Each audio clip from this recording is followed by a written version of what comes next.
ரூ. 100 நோட்டை வச்சுட்டு நீங்கள் என்ன பண்ணுவீங்க? ஆனால் கோவை மீனா இந்த ரூ. 100 வச்சு ஒரு சாம்ராஜ்யத்தையே உருவாக்கியிருக்காங்க. குடும்ப வறுமை, கையில் முதலீடு இல்லை, ஆனால் எதையாவது சாதிக்கணுங்கிற வெறி மட்டும் அவர்கிட்ட இருந்துச்சு. 20 வருஷத்துக்கு முன்னாடி கையில் இருந்த அந்த கடைசி ரூ. 100க்கு எலுமிச்சம்பழம் வாங்கினாங்க. அம்மா சொல்லி கொடுத்த பக்குவத்தில் ஊறுகாயை போட்டு அக்கம் பக்கத்தில் விற்றாங்க. ரூ. 100 முதலீடு ரூ. 150 மாறிடுச்சு.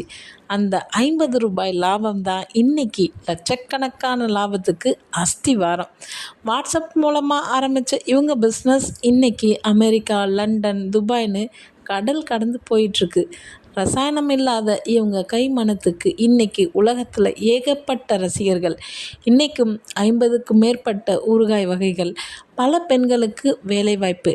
சாதிக்க பணம் முக்கியம் இல்லை, விடாமுயற்சி இருந்தால் போதுன்னு நிரூபிச்சிருக்காங்க மீனா. இவருக்கு ஒரு லைக் போடுங்க.